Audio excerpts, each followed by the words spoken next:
Bonjour. Aujourd'hui, on va s'intéresser à des métiers qui sont à la fois essentiels et incroyablement exigeants. Assistant familial et assistant maternel dans le département de l'Ain. Ce sont de vraies vocations, ça demande un engagement de tous les instants, mais c'est aussi un monde où tout, absolument tout, peut basculer très, très vite. Allez, on regarde ça de plus près. Pour commencer, il y a cette phrase qui dit tout. Vous ouvrez votre maison et votre quotidien à des enfants souvent blessés par la vie. Voilà, c'est une citation qui résume parfaitement l'immense dévouement que ces professions exigent.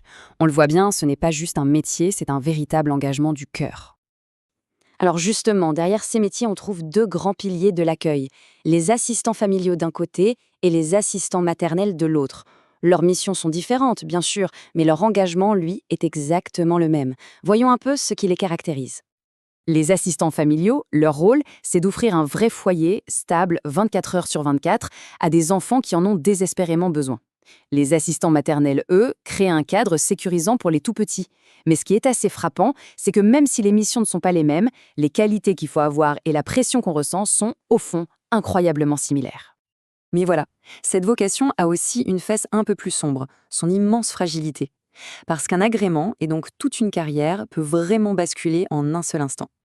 Il suffit d'un seul signalement, un seul. Cette simple phrase, elle peut faire s'écrouler tout un château de cartes. Un seul événement et voilà, c'est toute une vie professionnelle qui est mise en jeu. Et le pire, c'est que souvent ça part de quelque chose qui peut sembler presque anodin.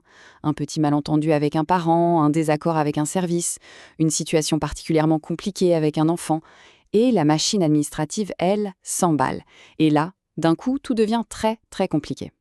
C'est à ce moment-là qu'un sigle un peu redouté fait son apparition, la CCPD. Attention, ce n'est pas une simple réunion. C'est une commission tout à fait officielle qui a le pouvoir de restreindre, de suspendre ou même de retirer un agrément. C'est ici que l'avenir professionnel se joue. Et les enjeux, ils sont juste énormes. Ce n'est pas seulement un travail qui est en balance, c'est l'agrément bien sûr, mais aussi le revenu, l'équilibre de toute une famille et évidemment l'avenir des enfants qui sont accueillis. La pression devient alors immense. Dans un contexte pareil, on imagine sans peine le bilan émotionnel. Le stress, la peur, ce sentiment permanent d'être jugé, c'est une épreuve psychologique qui est vraiment intense, en plus de la bataille administrative. Mais, et c'est important, face à cette épreuve, on n'est pas forcément seul. C'est précisément là que le syndicat Force ouvrière se présente comme un allié de poids. Alors, voyons concrètement comment il peut intervenir. En fait, le soutien du syndicat, ce n'est pas une aide abstraite, c'est un processus très structuré. D'abord, aider à comprendre la lettre officielle, à décrypter les reproches, ensuite préparer les réponses, monter le dossier, puis accompagner la personne pour la prise de parole le jour J, et enfin, être une voix indépendante face au département. C'est vraiment un soutien étape par étape. Et cette idée, elle change complètement la perspective. Adhérer à un syndicat, ce n'est pas chercher les ennuis ou dramatiser. Au contraire, c'est une démarche de prévoyance. C'est un peu comme souscrire à une assurance pour sa carrière, tout simplement. Oui, mais il y a toujours cette petite voix, vous savez, qui nous dit « Oh, mais ça n'arrive qu'aux autres ». Cette conviction qu'on est à l'abri. Sauf que la réalité, elle, est souvent bien différente.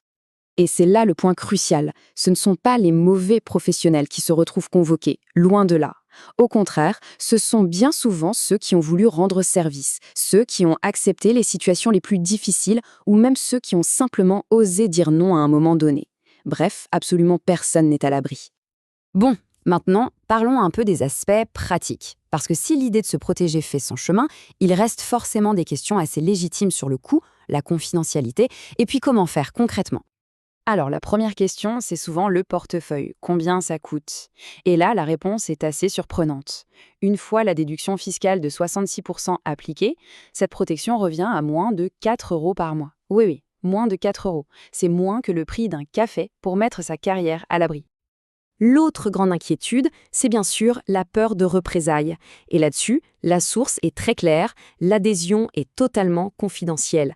Ni le département, ni l'employeur ne sont au courant, ce qui garantit une liberté et une sécurité totale dans cet engagement. Au final, tout se résume peut-être à cette simple question. Ce n'est pas une question de défiance, non, mais juste de prévoyance. Face à l'imprévu, la seule chose qui compte, c'est de savoir qui sera là quand les choses se compliqueront. Qui sera là pour défendre les droits, le travail, l'engagement? C'est la vraie question à laquelle, au fond, il faut pouvoir répondre. Le syndicat FO, première force syndicale au département de l'Ain, est à vos côtés pour vous défendre et faire valoir vos droits. Contactez-nous au 06 32 64 31 01.